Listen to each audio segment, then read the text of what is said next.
If you are anything like me and are just worried that there are elected officials that are impacting conservation, well, you got a home here. Welcome to the Go Show, celebrating all things outdoors, this beautiful outdoor playground of a state that we live in. You can go ahead and share this out and like, subscribe, all that fun stuff. Joining me today is Ed Sanchez for your Arizona Game and Fish Department. He is the Chief of Legislative and Governmental Affairs, meaning that there is this whole branch of our state government that is all about conserving wildlife, healthy populations of 820 plus species, and in all of the desert plants and all the good stuff that goes on out and around our great state. And then there are people at our state capitol that just want to pass legislation, and they couldn't pass an 8th grade biology test. By the way, most of them would agree with me on that one. So it's the two really don't mix. Enter Ed Sanchez. Ed, what do you do for the department in working with the state legislature?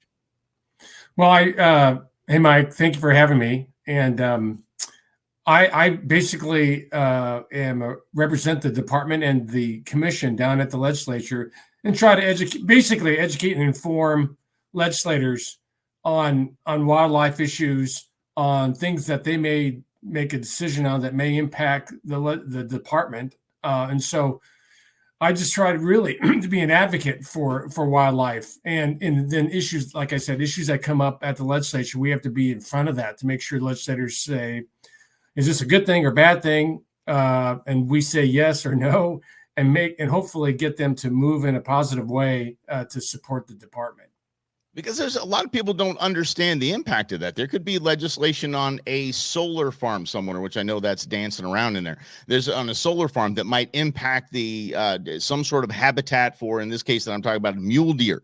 And they don't think about that. They just think, okay, we have a piece of land. This is where we're going to pass some type of legislation and make to approve that. And then Ed, if I'm understanding this correctly, you've got to jump in and say, whoa. What y'all didn't think about was this, our biologists say this, our scientists say this, our archaeologists say this, and then hope and pray that they're like, okay, I hear you, Ed. Okay, we don't have time to talk about this one. Well, yes and no. I mean, there are already groups out there like yourself that you're very aware of, all these different sportsmen and conservation groups that are way ahead of me.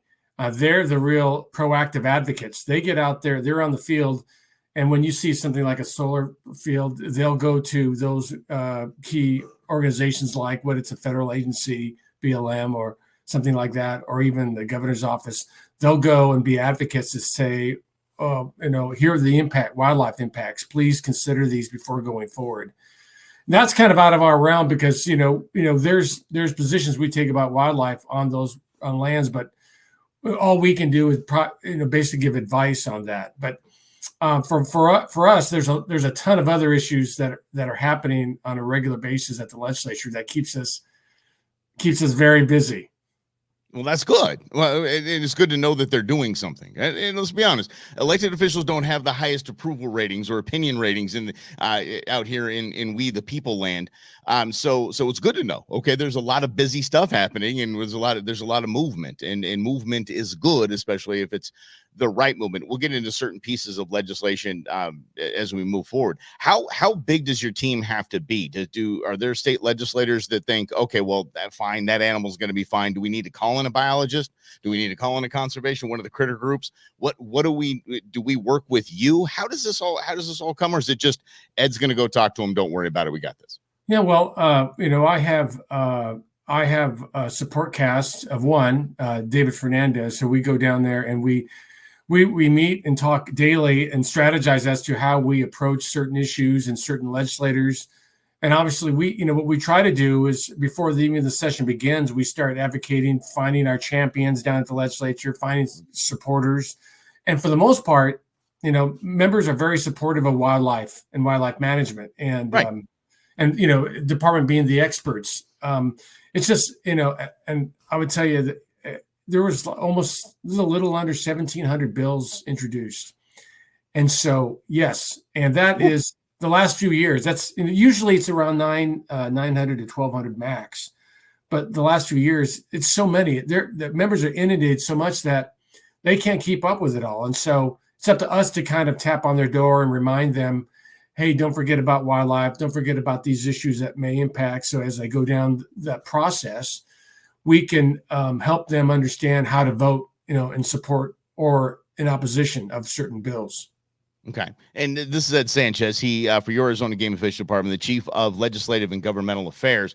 He works downtown with the House, with the Senate. And if you could for me real quick, Ed, let me know if I've got it right, because I've said this several times and God knows I probably screwed it up. There's a hierarchy legislatively. So obviously everything ends at the governor's desk. Everything ends at the governor's desk. Mm-hmm. But then there's the commission. So, and then there's the department, right? Is that the stack, top to bottom, governor, commission, basically tie in the rest of the crew? Yes. Well, in every June, beginning June, we have an internal process. We consider all these bills or consider issues that may require problem solving at the legislature, right? So, does this issue need to go through the legislative process to resolve our problem or create a solution for us? And so we go through that process, we do as a department. And then once we identify them, we determine, if this is something we want to do for the next upcoming session. And then we present it to the commission, and the commission then reviews it. And before the session begins in January, the commission will determine whether we want to go forward with that certain issue. So because everybody knows, I hope they know, that commission is the policy head for the department. And so any issue that we kind of put forward to the legislature, the commission wants to know about and follow it, right? And then I think for mostly that, how can we help support this specific issue that you're trying to work with the legislature on? So those, and of course that goes to the commission, but also, because we're an agency of the state and have oversight by the executive, we also send that information to the governor's office. So the governor will determine that we like this, we don't like this. And then at that point in time, usually what happens if the governor's office is not in support of something like this, we may just decide to maybe hold off on it, maybe wait till next session, find another way of solving the problem, or that way. But, there's a lot of issues out there that people are aware of, because we have, as you know, sportsmen, conservationists are very active. Yeah. They're the ones sometimes that are advocating for this. They may take it on their own and move it through the process also. Yeah, and by the way, I don't think it was common knowledge. That's why I'm so excited to have Ed Sanchez here on the show with me. I don't think it's common knowledge that the commission was I believe you called it the policy head of the department. I don't think a lot of people knew that. I think it just kind of went to the, and here are the five, and it just kind of goes up to somebody, that they're that involved. I mean, I know that. I just, because I work with them and I know these peeps, but I don't think it is common knowledge to we the people of Arizona how that actually works. And is that pretty common state to state? No, it's not. There's a lot of different configurations on how a certain state wildlife agency works.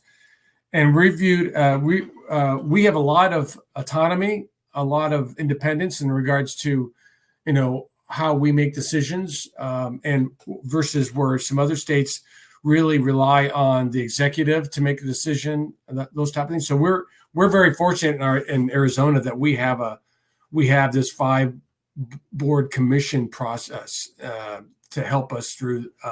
It's very efficient. We're finding out, just talking to other state agencies around the country, a lot of other states would love to have our type of system. Oh, okay. That's good to know. All right. Good job, Arizona. Well done. All right. Yeah. Ed Sanchez, Chief of Legislative and Governmental Affairs for your Arizona Game and Fish Department, and for you in the great state of Arizona. How hard is it in your position? And we'll get to some legislation here in a second. How hard is it in your position to just deal with the revolving door? Politicians leave, new elections, this and that. Every election cycle has to be, is it just like hitting a reset button, or you just kind of deal with the same team and you know who's kind of coming in next? Well, it is kind of a reset button. And, when you've been in this business as long as I have,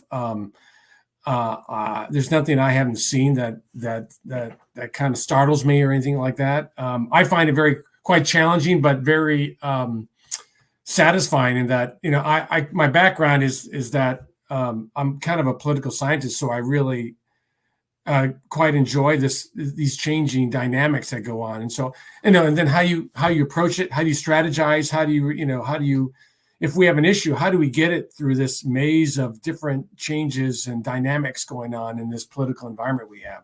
So even this year, we're starting to look at, usually 1st of April is when you start seeing the candidates, what they're going to be doing, if they're going to run again or not run.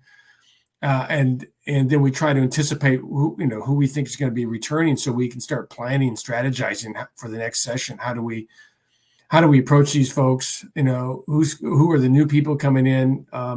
What's the vote count? Is it going to change this year? I don't know if your audience knows, each chamber, the Senate is one vote. One vote on the majority of the Republican majorities have one vote majority on each chamber, so that can change quite easily. Sure.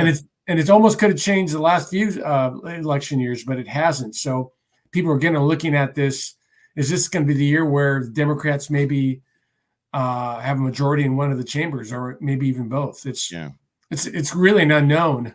But that has to be at least challenging to know that it should be this way in my mind. Yeah. So if I took over for Ed Sanchez today as the chief of legislative and governmental affairs, I've got it right every single time so far. I want to point that out, Ed. So far, I've got it right every single time. So if I took over for him today, I would go in and assume that we're starting with a point of agreement. No matter if it's Republican or Democrat, we're starting with a point of agreement. Conservation, wildlife, the environment. Everybody should be on board with this, right? And it's probably not that way, because everybody's got their own agenda, whether we're an R or a D, they've got their own agenda, and it's got to be challenging with you. You're sitting there like, why can't you just agree with me? It's conservation. Well, you're absolutely right. I mean, the vast majority of the members, support wildlife management. The issue is how you solve the problem. I mean, they have different ways of solving the problem. Some people think, a stronger government role in managing is required, or some believe that maybe we should let the private sector, work on and allow this process to occur, whatever that may be. But it's really, everyone has a different way of looking at how to solve the problem, and so we have to go to them as subject experts, like you were mentioning, and say, well, we've looked at this issue and we believe this is the best way of moving forward on this. And then we have that storybook that we have to pull out to try to convince those members that this is the right way to go. Sure, I bet. And again, we're dealing with legislators that chose a career of electoral politics, not of biology and conservation. Not of science. These are elected officials. Some might have backgrounds in something similar, maybe farm, ag, maybe something like that. Or they might be outdoors men or women. But for the most part, that's there.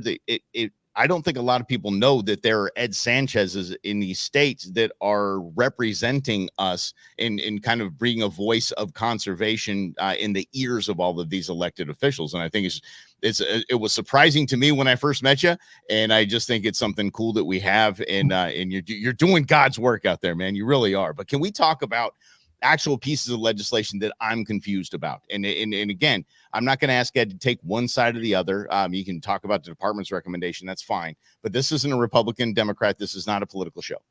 So I want to talk, first of all, about OHV, off-highway vehicles. There's a piece of legislation that is proposing that we increase the weight limit of any sort of vehicle that is going to be considered OHV to 3,500 pounds.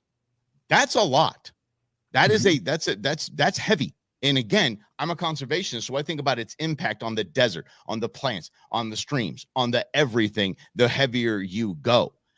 Who's behind this legislation? Why is it important? And why do we think we need to go from 2,500 to 3,500? Well, Senator Carroll, who represents the West Valley, one of the districts in the West Valley, is the one who sponsored it. And actually, he sponsored it last year. It got all the way to the governor's office and was vetoed. And I think that, just to keep the answer short, I think there were still just some concerns about the weight. There weren't all the answers that provide the clarity that the governor needed to actually sign an approval of that. But the bill is it's what it does specifically is that allows a vehicle up to 3,500 pounds to purchase a Initia stamp, a resident or non-resident OHV stamp, and that allows them to go on certain trails. So let's say if it doesn't pass again, these same vehicles, like any other vehicle, you may have a Jeep or a dune buggy or something like that, who can go all these trails throughout Arizona, without this stamp. Those vehicles can still do that. There's just certain trails that they cannot go on without a OHV stamp. Okay. So if you do have a 3,500-pound vehicle, there are trails right now that you can go on. Yes. Okay. So I think there's a lot of roads, Forest Service roads, things like that. So you can go on. These vehicles can do that, but when there's designated OHV trails, they're not allowed to go on without the stamp. Okay. And then, so why it's kind of go with the Jurassic Park. You were too obsessed with, if you could, you never thought of if you should. So why is this necessary? What problem is this solving, moving it up, or at least what is being pitched? Excuse me. I'm not asking you personally, Ed, but what's being pitched by the elected officials that this is something we need to have happen. What's behind that? Well, I know the industry is a big advocate for this. They want to be able to say to the people who purchase these vehicles that you can go anywhere, mostly anywhere, and travel throughout the trails throughout Arizona. I mean, that's one of the selling points, I think. And this is just Ed talking out, thinking through all this stuff. But this OHV decal, does take you in certain places, but there's so many other places you can go without the stamp. But this is important to them. I believe enough where they really are advocating for this. And, part of the big issue on this is bad behavior. I mean, really, the question is, can these vehicles that go up to 35 pounds, can the trails maintain those type of vehicles if Right. If they actually the drivers or the ones who are driving those vehicles act responsibly? I mean, that's the real big issue, and that's what we're finding out. It's those bad people with bad behavior that really are causing a lot of this damage. And how do we deal with it? And it gets back to this, more law enforcement on the ground, which has really kind of been the big talking point at this. If your audience didn't know, there was a OHV study committee created, and there have been numerous meetings prior to this session talking about how to resolve this bad behavior and some of the other issues, because we haven't. I think the last time we've actually made some changes in this statute is 2008. So and it's really changed a lot. I mean, the picture of what it used to look like and the users are a lot different than now. It's much more recreational use than it was in the past. And there's a lot of hunters that were using it, and a lot of ranchers, things like that. But now it's really gone to a bigger industry of outdoor recreation. So how do we make those changes legislatively to really respond to kind of all the changes in OHV? Yeah, I think I know Polaris is out with it's a beast. It's essentially a small Bronco, and it's a car. I think when you say the industry, I think it's not just Polaris probably, but they want to go big. They want to go bigger. So basically the OHV SUV, and they wanted to, I don't know, take the kids to soccer and then hit a trail. I don't really know how. It's a little too much for me. I always think that the less amount, the smaller number of seats you can have in a vehicle, the more practical it becomes. That's just me. But what a component you touched on there is that I don't know if it's a different piece of legislation or the same thing. And Ed Sanchez is with us. He's the chief legislative and governmental affairs cat there at Arizona Game and Fish Department, working with the elected officials down there. I do not know if it's the same piece of legislation, but there's an education component that people are up in arms about. Absolutely fired up about. I have heard somebody say, I've been driving for 50 something years. I'm not going to have somebody teach me how to drive an OHV. why would anyone be opposed to a game and fish video that you got to watch for 30 minutes before you can rent a side-by-side, any of these kinds of things? Why? How in the world? I am not for government expansion. Y'all know me long enough. Right. But okay, there is an education component here that can save lives, save the environment, save species. It can do it all. Education first. Right. And, and I totally get the point. Again, we get back to the bad behavior is that, you'll have, so what happens in this, if the legislation is passed, it's in Senate Bill 1567. And if it's passed, it will require everyone going forward, beginning of January of 2025, if anyone who purchases a decal, resident or non-resident, needs to go and do this video, which right now has not been created yet. We're still in that. Right. Now, right. We have to create that video and that education course. But once we do that, I think one of the reasons why they did it was that because they're looking at all these different aspects of OHV, and it's a lot of change that needs to happen, a lot of moving parts. So I think one of the ideas was you require everyone to do it, and it repeals in June of 2027. So basically 3 years from this coming June.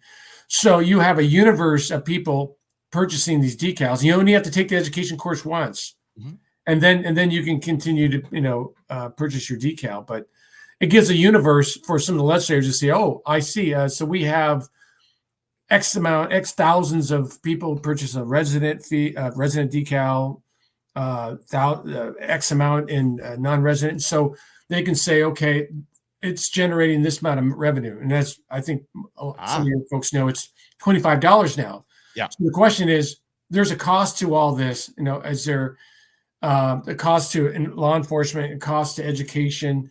What is that cost? And so maybe they can, going forward in the future, determine maybe there's a need to raise the decal fee, to pay for some of this ongoing costs of OHV.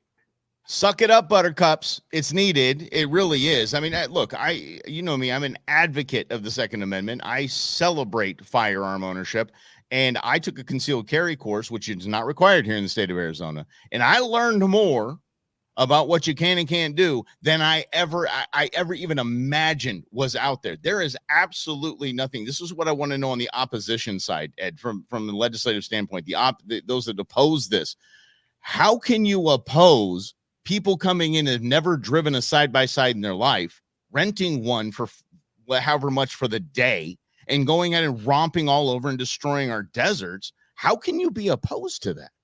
What are you hearing? Well, and so this is for people who purchase non-resident and non-resident decals, but there's no language that says that it requires anyone who rents OHV vehicle. So that's one of the lingering issues that did not get in the language. And at this point in time in the process, I think the sponsor, who's Senator Kerr, if they were trying, they're thinking that if it was added into this language, it would be too big of a burden, or too big of a load, and the legislation would probably die. So we probably won't see that. But I guess the question is there what is happening right now currently with those renter facilities? Well, I know that the department created a video that there's some of those type of those renter companies require anyone who rents a vehicle from them to see that. Perfect. And so they're seeing great results from that. I mean, to the point where, again, this is voluntary for them, and they're seeing a big lot of results from damage to their own vehicles, liability. And so the idea is that, maybe we, provide that to other rental companies to show the benefits, and maybe it becomes voluntary. I know there's a big push on mandatory, but if we can get this all done voluntarily, why not do it that way? And if we get the same results, why not do that? But that's something that the legislature has to decide on. But I suspect it's not going to happen this session. it may return next session about making it mandatory, but maybe there's enough data out there to say, why don't we just allow this to continue voluntarily? Sure. If that's the case. And one of the pieces, Ed Sanchez, the chief of legislative and governmental affairs, the Arizona Game and Fish Department, is there a piece of it that had something to do with open container? Again, these are one of the things that we just started not slapping our forehead going, why isn't that already a law? And who is going to oppose this? I don't want everybody out there drinking while they're driving, 60 miles an hour on loose gravel and all. Come on now. Let's be real with each other. Why is it part of one of these bills, or does it stand alone? It's that same bill Okay. with the education piece, 1567. And I would tell you, it's big. I was there at the OHV study committee when they brought that issue up. People were very surprised. They were not aware that you could have an open container in an OHV. And so that was something that happened, again, as you explore and discover these things that we haven't really talked about OHV laws or statutes. And these are things that were brought up during the study committee and said, okay, I think that's probably a good idea that we add that on to the list of things that, maybe we shouldn't have open containers. You can have the containers on the vehicle and you can stop at a place and have a picnic and, do that. Yeah. You can't have it open while you're in on the vehicle. So it seems common sense, but okay. But I mean, this is always, you think of goofy laws, and Ed, this being the political scientist you are, the laws that you look at the law and you're like, somebody actually had to do this to be prohibited by law. Like somebody had to do something absolutely stupid. Like, these guys are out there, got one hand to the KERS light and the other hand on the wheel. And it's like, you should know that's not right.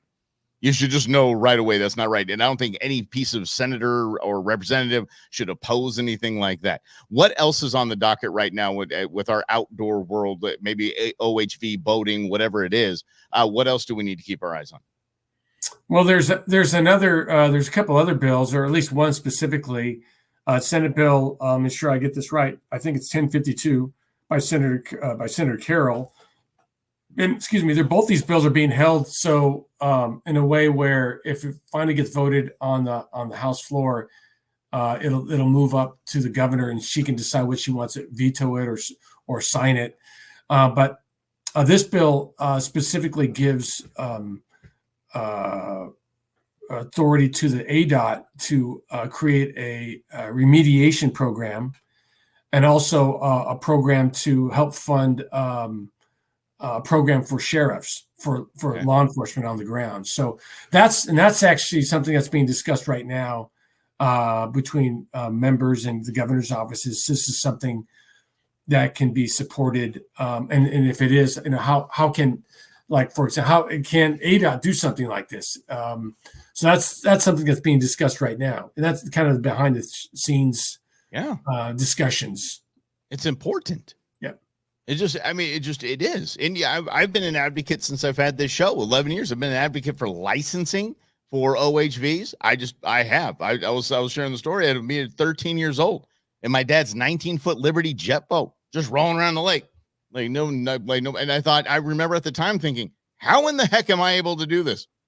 I think I'm getting away with something, but I didn't, there's no laws for that. So, Ed, I before I let you go here, we really appreciate what you do. I think that we have undersold what you do here on this program, and I hope you can come back and people can get a clearer picture as we go through, because when it comes to conservation, when it comes to wildlife management, we need to trust the experts, the pros, those on the ground, those that know, and there's the only thing between them and people that don't know that are making laws in passing legislation is Ed Sanchez and his team. So I do really, really appreciate what you do and keep fighting that fight, man. Yeah. And if I can say, I'm just one person who represents a state agency. So sometimes it doesn't mean a lot to members, but it means a lot to hear from their constituents. And so there's a lot of sportsmen, a lot of conservationists out there that live in Arizona that have representation at the legislature. We need advocates when that time's right, and to go and talk to those members saying, this is the way you need to support this bill. This is the way you need to oppose this bill. We need advocates to help us get these good issues through. Okay, now in your experience, Ed, and you can just shoot this straight to me. Does it work? We always hear, call your representative, call your congressman, call your senator, write email. Does that work?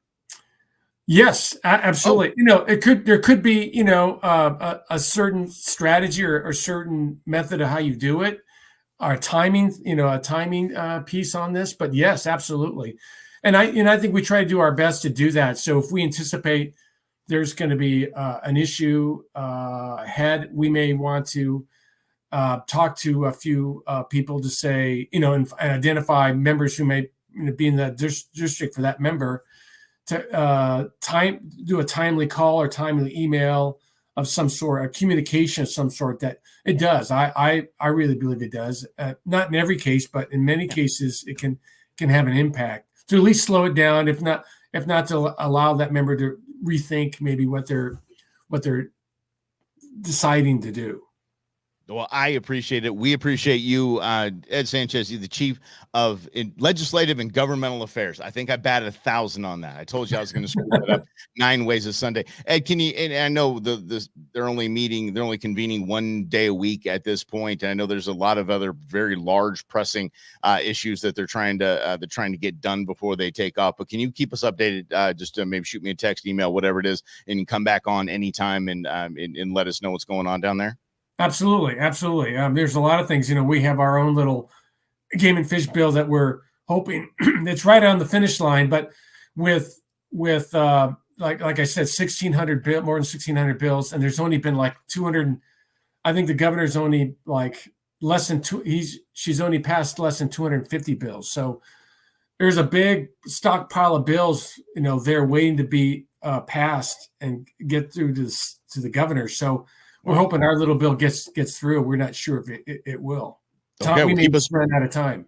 Yeah, well, to keep us posted on that as well. And I mean, there's some vetoing going on up there. So we hope that it gets through and just okay, fine. Like, again, it's a commonality for every political party. It should be conservation, wildlife management should be a no-brainer, but it is electoral politics as well. So thank you for being the buffer between us and those folks, Ed, and get involved and just keep an eye on this, and we'll keep you